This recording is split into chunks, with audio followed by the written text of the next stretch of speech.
The latest Star Wars rumor claims that Luke Skywalker will be playing a big factor in Jon Favreau's upcoming The Mandalorian and Grogu film that Lucasfilm announced back in January. Before we get to this, I'd like to ask you, please hit that subscribe button, hit that bell for notifications so you don't miss any of our future videos here at the Trent Report.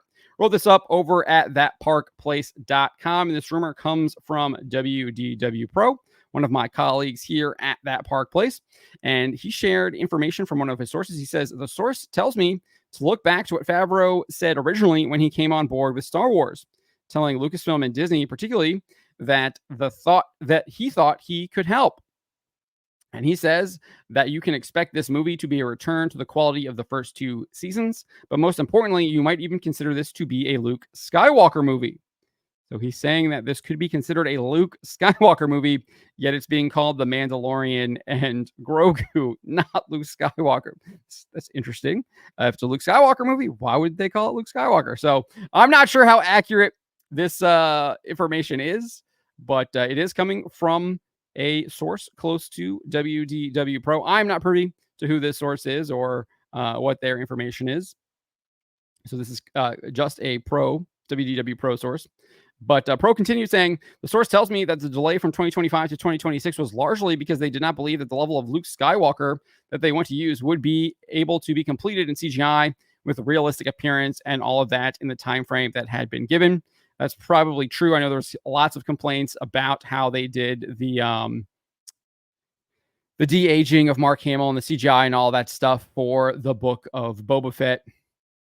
Kind of looked, you lose the immersion, takes you out of it. I think they should just recast. That's what they should have done from the beginning rather than doing all the de-aging and CGI stuff. But I know Favreau is all big about the technology and he likes to pioneer that. And that's really something that I think he and Kathleen Kennedy view as like a positive for Lucasfilm, is that they pioneer this technology. And I think that's one of the main selling points of the franchise outside of the Star Wars IP and Indiana Jones. But nevertheless, this is what Pro also said.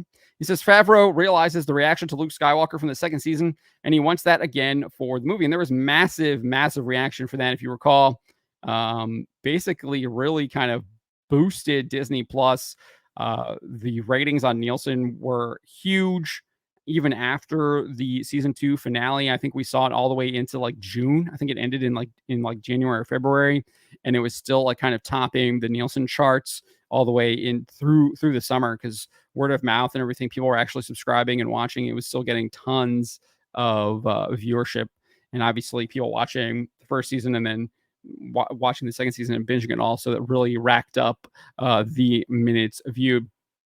However, we've since seen a massive decline with season 3, huge drop off in viewership based on those Nielsen numbers. But Pro goes on and says, the source goes to such a degree as to say that we might even expect a scene, although folks remember this can be cut out in the editing room. We don't know, but the source says that he has knowledge. I don't know if he does or not. He says he has knowledge that there's even a scene where Luke Skywalker and Grogu might join their force powers together in battling some dark enemy. I don't know if I really like that in Star Wars, joining your powers together. Sounds very Dragon Ball-ish with the Spirit Bomb type stuff. I guess we saw it. They did that in Rise of the Skywalker, where she's like being, all these like past Jedi are talking to her and like infusing her, and she's like, I am the Jedi, after Palpatine was like, I am the Sith. It was like super cringe. And it looks like they might be doing something like that too. I don't know. I don't really like that. Maybe if they're actually just like Obi-Wan and Anakin fighting together, like maybe that would be interesting. But this whole idea of them joining their force powers together, it sounds like a spirit bomb or something like that. I don't know.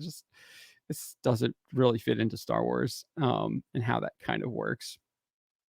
But as far as like my thoughts on this, like, I don't think it moves the needle for me. I think Luke Skywalker is so tainted already. He's been so run through the ringer by Lucasfilm, by the Walt Disney Company.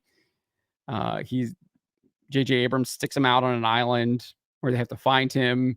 And then Rian Johnson tells us he basically uh, contemplated premeditating murdering his nephew, and because of that, he has exiled himself because he's living in shame and despair. And he's basically like abandoned the galaxy, abandoned his nephew to the dark side, and he has to.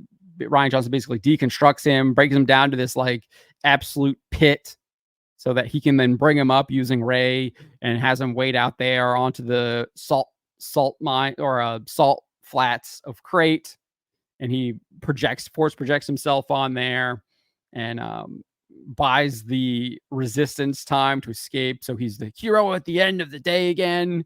And it's like, no, you ruined Luke Skywalker by deconstructing him in the first place. He would not have done that. He would have not premeditated killing his nephew. He would have tried to find a way to prevent his nephew from being corrupted in the dark side.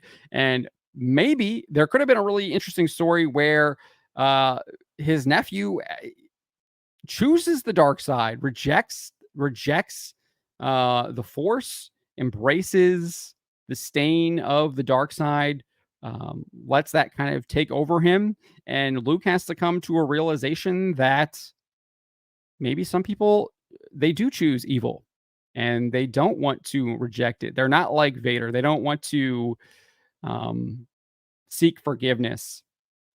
They don't want to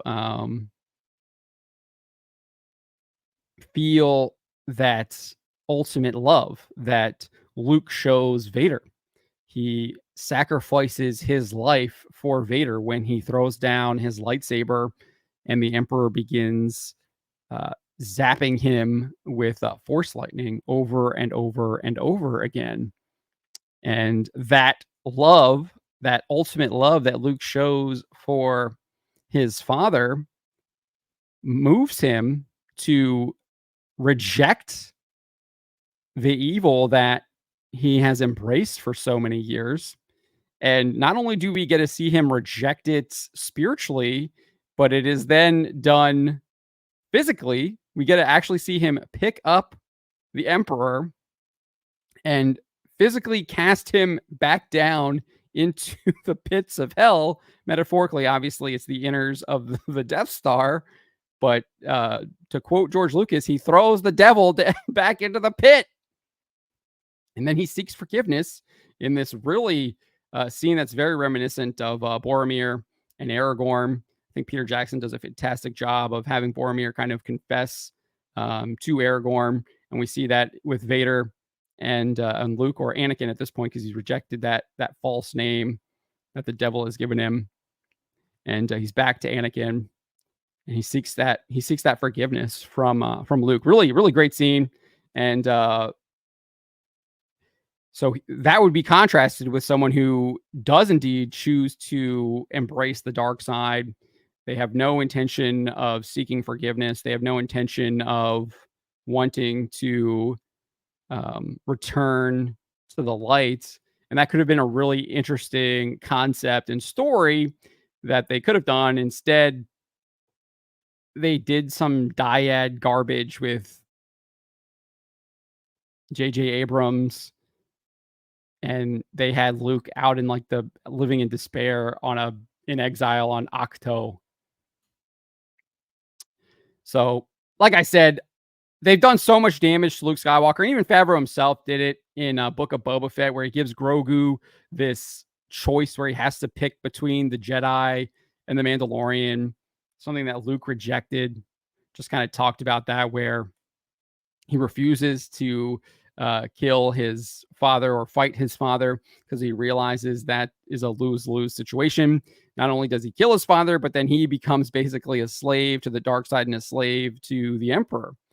And so like, he's basically trying to, I mean, I don't know. He just gives this absolutely garbage, like, you must pick between the Jedi or the Mandalorian. It's like, no, you can have both. You can have your father and be a Jedi master at the same time. You can be a Mandalorian and train with the Jedi at the same time. That is something that Luke would have known from his own experience, and he would not have kind of fallen down that path. So again, complete lack of understanding of the character. on all fronts, not only in the sequel trilogy with how they treated Luke Skywalker, but I also think that what we saw in the Mandalorian, the Book of Boba Fett shows. Obviously, we don't really see anything in Mando season 2 because he's just wasting the floor with a bunch of dark armor robot troopers or droid troopers, and then kind of brings Grogu under his wing, and like they go fly off and they're gonna go train, and that's where it should have gone. Like Grogu should have been done. They don't bring Grogu back, and they just have Mando doing kind of villain of the week kind of stuff, and actually hunting down things that are threatening that whatever that planet Navarro that he's in with Carl Weathers, and you have Gina Carano there as Cara Dune, and then you introduce kind of like villains of the week, and they could have done like those. They had those like pirates, could have been a recurring threat that they introduced, and that could have been fun, but they chose to do none of that. But so I don't really have faith in what Lucasfilm has planned here for the Mandalorian and Grogu, and Luke Skywalker does not move the needle for me at all. But let me know what you guys make of this. Let me know in the comments below. Remember to always be charitable to each other, but to always speak the truth.